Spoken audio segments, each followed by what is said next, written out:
여러분, 세계 어느 나라를 가든지 간에 다 박물관이 있습니다. 그죠? 박물관에는 신식 물건이 있을까요? 옛날 물건이 있을까요? 옛날 물건이 다 있습니다. 항아리 같은 것도 보면 온전히 깨끗하게 잘 보존된 것이 있는가 반면에, 또한 이렇게 산산이 깨어진 것을 이 젖잡채로 잘 붙어서 원형을 갖추어 놓은 것도 있습니다. 철로 된 도구들은 어떻습니까? 철로 된 도구들은 이전의 모습이 어떤 모습인지 형체를 알 수 없을 만큼 녹이 슬어 있는 것도 있습니다. 그냥 대충 어떤 게 사용되었다라고 볼 수 있는 것이죠. 특히 유명한 장군이나 왕이 사용했던 칼 같은 것은 지금 우리들이 부엌에 쓰고 있는 이 칼날이 푸른 그런 칼은 전혀 하나도 없습니다. 다 녹이 슬어서 사갔거나 형체를 알 수 없고, 이것이 옛날에 왕이 썼던 칼이구나라는 그 형태 내지는 모양만 갖춘 것도 많이 있습니다. 옛날 왕이나 장군들의 허리춤에 있을 때는 정말 이 칼날이 날카로운 칼들이었는데 오랫동안 사용하지 않고 잘 이렇게 보존하지 않으니까 녹이 슬어버린 것이죠. 철로 된 무기나 장비들을 사용하고 나면 반드시 기름칠을 해줍니다. 군인들은 총 사격 연습을 하고 나면 그날 저녁에 반드시 기름칠을 해두어야지만 그 다음번에 사용할 때 문제가 없습니다. 옛날에 이 총이 없을 때 칼이나 창 같은 것도 마찬가지죠. 기름칠로 잘 해고 갈고 닦아야지만 녹이 슬지 않고 필요할 때 사용할 수 있는 것이죠. 만약에 귀찮다고 그냥 내버려 두거나 이제 쓸 일이 없다고 저 구석에 처박아 놓으면 며칠만 지나면 벌겋게 녹이 씁니다. 여러분, 신앙생활도 마찬가지인 것 같습니다. 하나님의 은혜로 예수님을 구주로 믿었다면 받은 은혜에 감사하며 믿음이 성장하고 성숙할 수 있도록 갈고 닦아야 합니다. 말씀을 읽고 기도하면서 부지런히 나의 신앙을 갈고 닦을 때 나의 신앙이 성장하고 성숙하는 것이지 가만히 있는다고 신앙이 성장하는 것은 아닙니다. 사단 마귀가 우리의 신앙에 녹을 쓸도록 얼마나 많이 유혹합니까? 벌겋게 녹이 슬도록 묻어지도록 쓸모없는 신앙이 되도록 언제든지 유혹하고 미혹하는 것이죠. 그래서 매일매일 살아오면서 이 밤이 지나고 그 다음 날이 되기 전까지 하루를 지나면서 오늘 어떻게 삶을 살았는지, 회개할 것은 무엇인지, 내가 주님으로부터 받을 은혜가 무엇인지 점검하면서 기도하면서 신앙의 칼을 갈아야 됩니다. 그럴 때 어떤 유혹이 오더라도 넘어지지 않고 시험이 찾아온다 하지라도 극복할 수 있는 믿음의 사람이 되는 것입니다. 그렇지 않으면 경건의 모양은 있으나 경건의 능력이 없는 사람, 세상에 아무런 영향력도 미치지 못하는 그런 사람이 되는 것이죠. 여러분, 오늘 본문에 등장하는 롯에 대해서 어떻게 생각합니까? 롯에 대해서 보통의 경우 세상을 좋아한 인물 아니면 세속적인 그리스도인으로 평가합니다.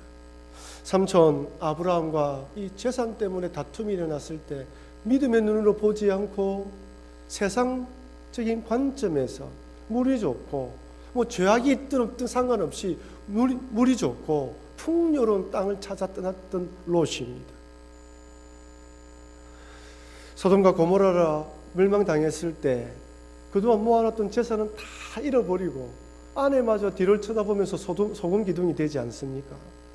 그 다음에 두 딸과 함께 도망쳐 나왔지만은 그만 산으로 올라가 숨어 지내다가 이 딸들과 불미스러운 관계를 맺으면서 자녀가 태어나게 됩니다. 어느 누가 보아도 도전받을 만한 모범이 될 만한 신앙의 모습을 전혀 찾아볼 수가 없어요. 다음번에 살펴보겠지만 저는 롯에 대해서 정말 안타깝게 생각하는 것은 멸망을 목격한 후의 삶의 모습입니다. 그렇게 하나님의 심판을 목격했다면 세상에 하나님의 심판을 전하는 삶, 멸망받을 세상에서 어떻게 믿음을 지킬 수 있는지 증거하면서 살아야 되는데 어디로 가버립니까? 산으로 숨어버려요. 또 심판당할 것 같은 두려움으로 산에 숨어버리는 것이죠. 저는 이 부분이 너무 안타깝습니다. 여러분, 사실 자신의 삼촌 아브라함도 부끄럽고 이런저런 실수가 많은 사람이지 않습니까? 자기 아내를 2번씩이나 누이라고 속이고 부끄러움이 많은 사람이에요. 그럼에도 아브라함은 이삭을 하나님께 드림으로써 믿음이 무엇인지 우리에게 증명해 준 사람입니다. 그 한 번의 사건을 통하여 믿음이 무엇인지 우리에게 보여준 것이죠. 롯은 어떻습니까? 롯의 삶에서는 그런 대단한 뭔가 이 씀직한 그런 복음의 본을 찾아볼 수가 없어요. 그렇게 안타까운 것이죠.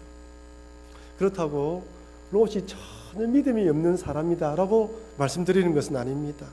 베드로후서에서는 롯의 신앙에 대해서 이렇게 평가합니다. 베드로후서 2장 7절 8절 말씀 같이 읽겠습니다. 무법한 자들의 음란한 행실로 말미암아 고통당하는 어려운 롯을 건지셨으니 이는 이 의인이 그들 중에 거하여 날마다 저 불법한 행실을 보고 들으므로 그 어려운 심령이 상함이라. 베드로후서에서 이 롯에 대한 신앙의 평가를 의인이라 평가하면서 이런 불법한 세대 가운데 그 심령이 날마다 상했다고 이야기를 해요. 모범을 보일 만한 그런 뭔가 이런 신앙은 안 했지만 그럼에도 믿음을 지키기 위해서 갈등하고 동화되지 않게 몸부림을 쳤다는 것입니다. 죄악이 관영하여 하나님의 심판을 받을 수밖에 없는 소돔을 보면서 롯의 심령이 상했던 것이죠. 여기서 어렵다는 것은 절대적인 어를 말하는 것이 아닙니다. 하나도 죄가 없는 그런 어를 말하는 것이 아니에요. 상대적인 어로 마치 멸망당할 세상에서 방주를 지었던 노아가 어렵다고 했지 않습니까? 그들과 달랐다는 거예요. 하나님의 말씀에 따라 방주를 지었다는 것이죠. 롯도 멸망당할 소돔섬 사람처럼 살지 않았다는 것입니다. 믿음으로 살았다는 걸 보여주는 거예요. 전혀 믿음이 없었던 것은 아니지만 그렇다고 믿음에 도전을 줄 만한 인물도 아니었습니다. 그러나 갈등하면서 살았던 롯의 모습이 사실 어느 날 여러분과 저의 모습이라 할 수 있습니다. 이 세상 살아가면서 때로는 갈등하고 고민하고 힘들어하고 세상의 제된 소식을 들으면 가슴 아파하는 우리들의 모습입니다. 그렇다면 과연 하나님께서는 롯의 어떤 부분을 보시면서 이렇게 어렵다고 칭찬하신 것일까요?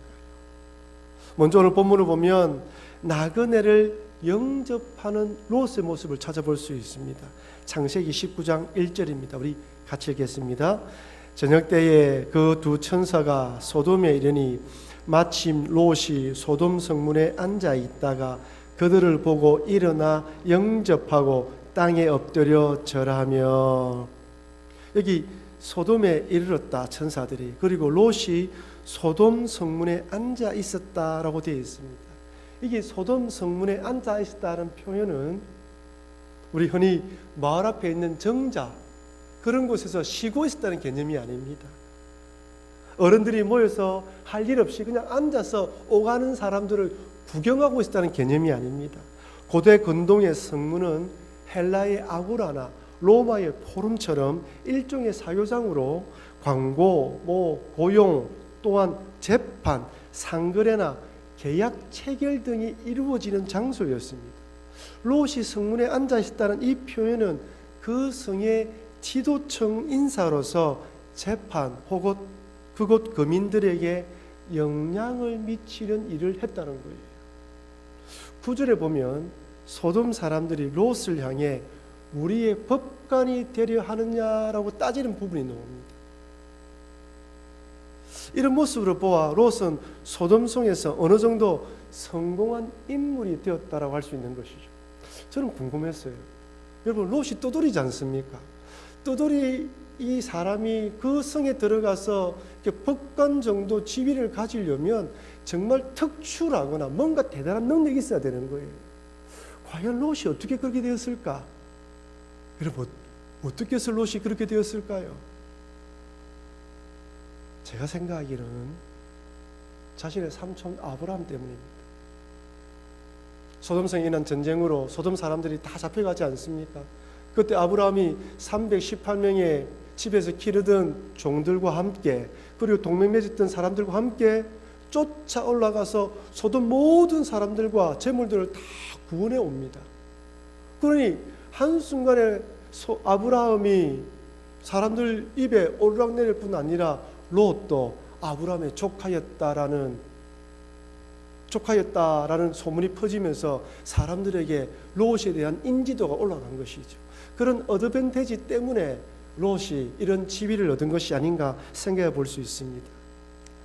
그렇다면 이렇게 성문에 앉아있던 롯이 오늘 본문에는 천사를 발견했다고 되어 있는데 정말 롯은 그 나그네가 천사인 줄 알았을까요?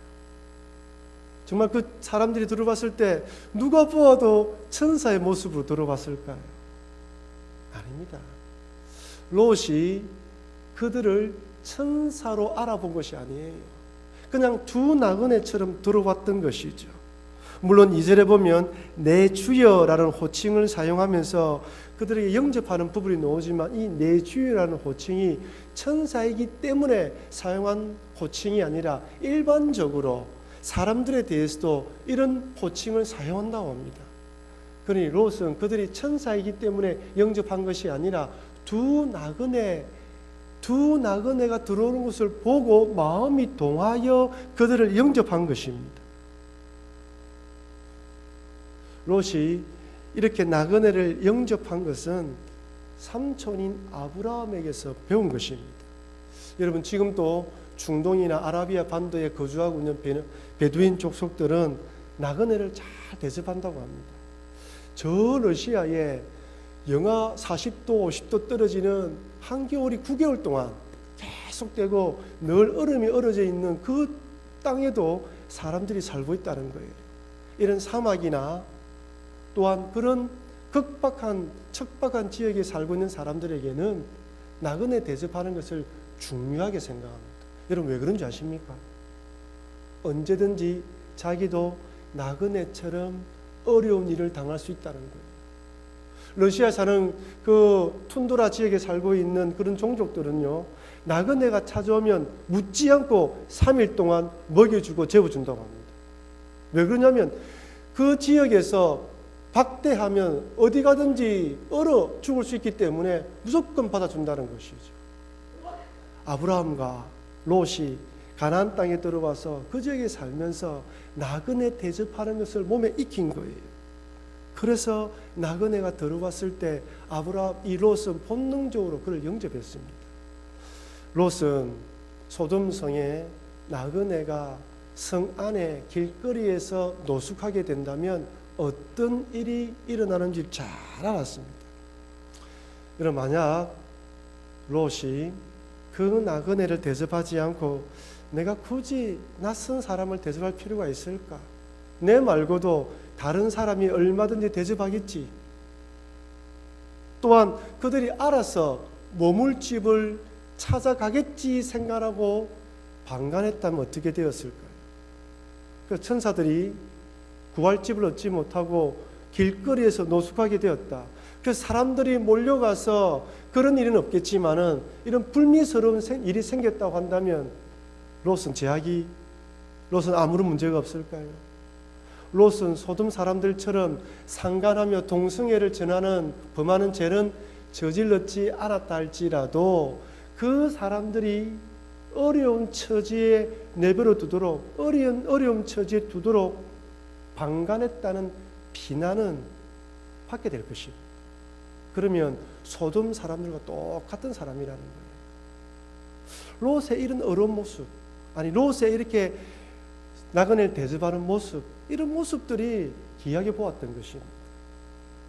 만약 롯이 그렇지 않았더라면 어려움을 다 알겠죠.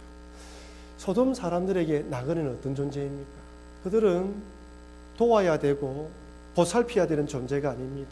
그들에게 나그네는 오히려 약자인데 자신들의 성적인 도구, 쾌락의 도구로 생각했어요. 반면에 롯은 그 약자를 도와야 되는 사람으로, 그들을 돌보아야 되는 사람으로 시각이 달랐던 것입니다. 같은 땅에 살아가면서 똑같은 사람을 보더라도 보는 관점이 달랐던 거예요. 하나님의 롯의 이런 모습을 통하여 우리들에게 이 세상을 살아가면서 어떤 관점을 가지고 살아가야 하는지 우리에게 본을 보여주시는 것이죠. 나그네를 대접하는 롯, 그대로 내버려 두면 어려움을 당할 것을 알고 도와주려는 롯의 모습을 통해 우리 또한 이 험한 세상을 살아갈 때 도움이 필요한 사람을 보면 적극적으로 도와라고 말씀하시는 것입니다. 여러분, 신앙은요, 아는 것도 중요하지만 실천하는 것도 중요합니다. 암과 행위가 일치되어야지만 신앙이 완성되는 것이죠. 지식적으로 교리적으로 아는 것이 구제와 전도와 선교로 연결될 때 신앙이 완성되는 것입니다. 이것이 바로 세상에 살아가는 그리스도의 삶의 모습인 것이죠. 하나님은 지금도 오늘날 우리가 이 땅에 살아가면서 도움이 필요한 자, 먼저는 교회 안에서 사랑방과 선교회, 그리고 우리 교회 지체들을 먼저 돌아보고 그 다음에 직장 안에 있는 사람들, 사업체에 같이 일하는 사람들을 돌아보라는 것입니다.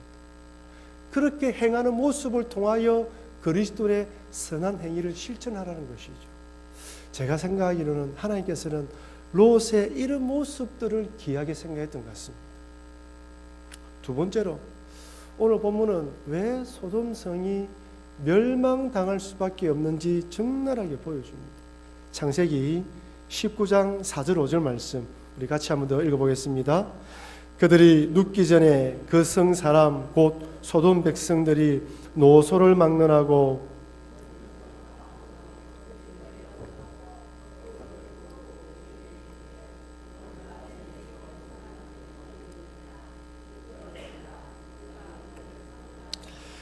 그들이 눕기 전에 그 성 사람 곧 소돔 백성들이 노소를 막론하고 원근에서 다 모여 그 집을 에워싸고 롯을 부르고 그에게 이르되 오늘 밤에 내게 온 사람들이 어디 있느냐 이끌어내라 우리가 그들을 상간하리라.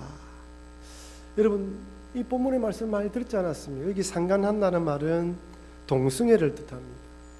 오늘 이 구절을 읽어보면 소돔성이 얼마나 썩었는지 두 가지 단어로 알 수 있습니다. 첫째는 노소입니다. 노소. 젊은 자로부터 노인에 이르기까지 다 모였습니다. 어린아이로부터 늙은이까지 남자란 다 모였어요. 무엇을 하기 위해서? 선한 일을 하기 위해서 모였습니까? 동성애 짓는 죄를 행하기 위해 모였다는 거예요. 무슨 말입니까? 모든 연령층이 어떻다고요? 썩었다는 거예요. 여러분, 가나안 땅이 그랬습니다. 어린아이까지 다 죽이란 이유가 다 썩었다는 거예요. 두 번째는 원근이라는 단어입니다. 롯의 집을 기준으로 가까이 있는 사람부터 멀리 있는 사람들까지 롯의 집에 나그네가 있다는 소식을 듣고 어떻게 해요? 몰려왔어요.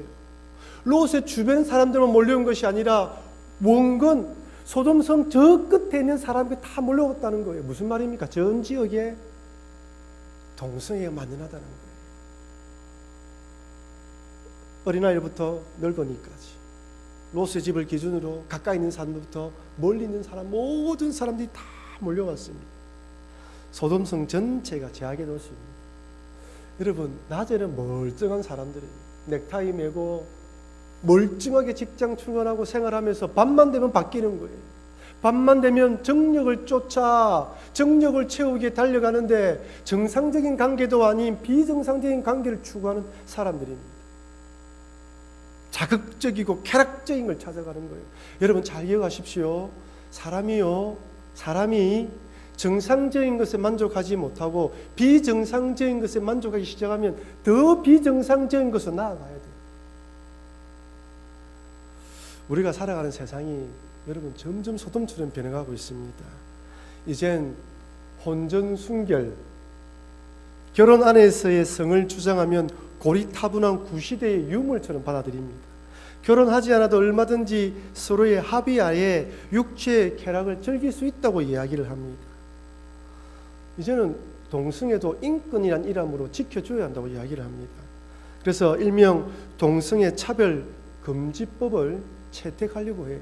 여러분, 캐나다나 제가 있던 뉴질랜드나 유럽의 여러 나라들 중 가운데 처음에 동성애 차별 금지법이 법안에서 채택될 때 사람들이 그 의미를 몰랐어요. 단지 뭐라고 생각했냐면 동성애 하는 사람들 그냥 내버려 두자. 뭐 저거 알아서 하겠지. 이 정도 생각했어요. 그런데 학교에서 유치원에서 동성애 하는 동화책을 읽어줘도 부모가 거부할 수 없게 되었습니다.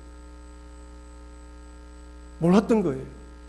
교회나 학교에서 동성애를 거부하면 법으로 금지되어서 감옥에 갇히게 되는 거예요. 그제서야 동성애 차별금지법이 어떤 악법인지 알게 되면서 사람들이 알게 된 거예요. 지금도 많은 사람들이 동성애 차별금지법을 단순히 동성애 하는 사람들에 대한 인권 존중이라 이야기하지만 그것이 아닙니다.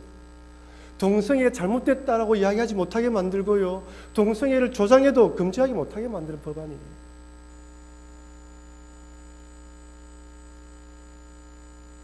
여기서 막지 못하면 노선은 물론이고 원건까지 제약이 다 퍼져가서 어떻게 해볼 수 있는 지경까지 된 것입니다. 제가 집에서 저희 형제들과 식사를 하면서 이 부분을 이야기 나누었어요. 똑같이 생각하시는 거예요. 그냥 그들이 하는 것에 대해서 그냥 내버려 두면 되는 거 아니냐. 파급 효과를 모르는 거예요, 일반 사람들은. 근데 이렇게 몰려온 소돔 사람들에게 롯은 도저히 받아들일 수 없는 제의를 합니다. 참 저는 이 부분이 이해가 되지 않아요. 8절 말씀을 보십시오. 내게 남자를 가까이 하지 아니한 두 딸이 있노라. 청하건대 내가 그들을 너희에게로 이끌어내리니 너희 눈에 좋을 대로 그들에게 행하고 이 사람들은 내 집에 들어왔은즉 이 사람들에게는 아무 일도 저지르지 말라. 큰 악을 막기 위해서 다른 악을 대안으로 제시하고 있어요. 집에 들어온 손님을 보호하는 것도 좋지만 두 딸을 어떻게 희생시킬 수 있단 말입니다. 여러분 그렇게 하시겠습니까? 롯이 왜 이런 제안을 한 것일까요? 여기에 대해서 몇 가지 의견이 있습니다. 첫째는 자칫 잘못하면 손님뿐 아니라 자기 가족과 집안 전체가 망할 수 있기 때문입니다. 지금 소돔 성 사람들이 몰려왔는데 분위기가 폭도로 변했어요. 롯도 해치려고 하고 자칫 잘못하면 어떻게 해요? 집안 전체를 불지를 수도 있는 거예요. 그러니 전체를 살리기 위해서 두 딸을 희생시키겠다고 생각할 수 있는 것입니다. 여러분 이렇게 생각할 수 있는 이유가 무엇이냐면 그 당시는 여자들과 아이들에게는 인권이 없었습니다. 그 당시에 아이들도 여자들도 죄송한 표현이지만은 재산처럼 생각되었던 시대였어요. 얼마든지 집안을 위해서 희생시킬 수 있었던 것입니다. 두 번째는 혹시 소돔성에서는 성적으로 너무 타락했기 때문에 혼전 순결이 중요하지 않았다고 생각할 수 있습니다. 두 딸이 결혼 전에 이렇게 한다 할지라도 전혀 문제가 되지 않았던 것이죠. 그래서 두 딸을 내어주려고 했다고 생각할 수 있습니다. 만약 이런 이유 때문에 두 딸을 내어주려고 했다면 롯의 윤리적 수준이 소돔과 거의 비슷하다는 것을 알 수 있어요. 마지막 셋째는 양심을 호소하기 위해서입니다. 여러분 롯의 두 딸이 약혼을 했습니까? 안 했습니까? 약혼했죠. 누구하고 약혼했겠습니까? 소돔 성남자들이죠. 그러니까 롯의 지위가 어느 정도 법관에 위치해 있었기 때문에 사람들이 그 주변 사람들이 롯의 두 딸이 자신들이 알고 있는 사람들과 약혼했다는 것을 알았을 거예요. 그러니까 두 딸을 내어주면 이 두 딸을 보면서 소돔 사람들이 좀 진정하지 않을까라는 마음, 그 양심에 호소하는 심정으로 두 딸을 내어놓은 것이죠.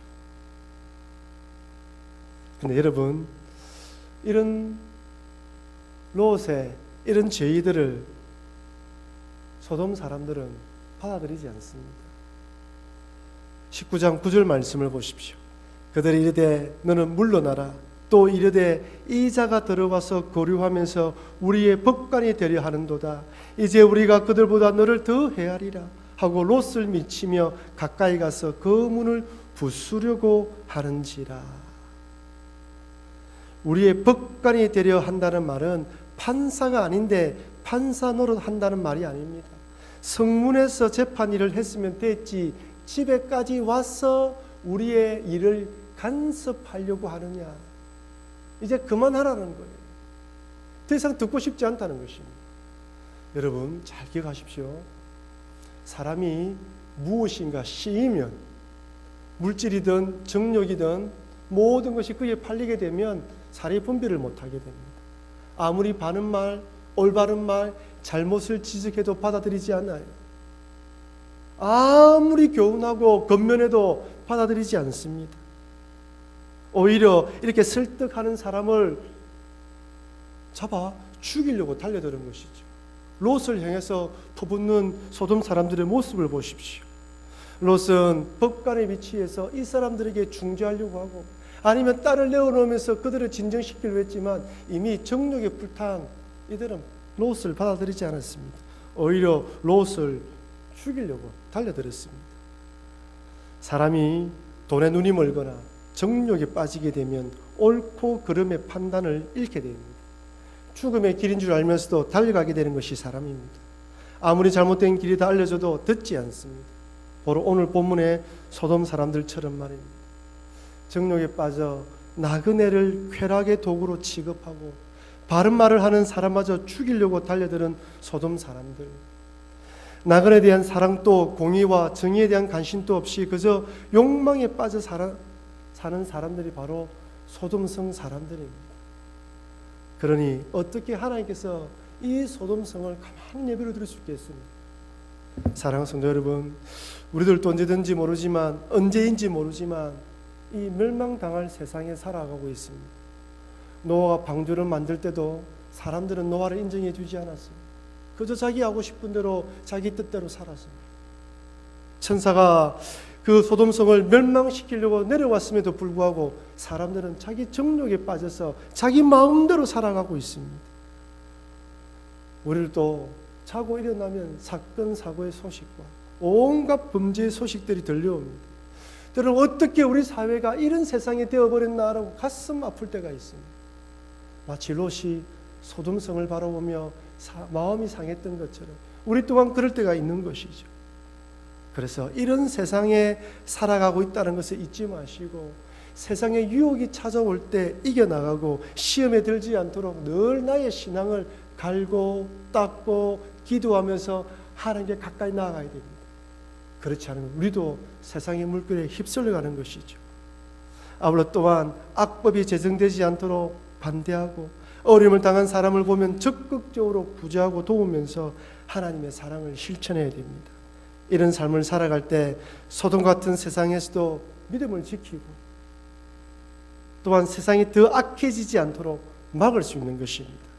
그럼 여러분들이 계신 학교, 직장, 사업터에서 악이 관영되지 않도록 막고 또한 그곳에서 적극적으로 선을 행함으로 하나님 복음을 전하셔서 그들과 함께 또한 우리의 신앙도 지켜나가면서 하나님 나라를 확장시키는 여러분과 제가 되길 주의 이름으로 축원합니다. 롯이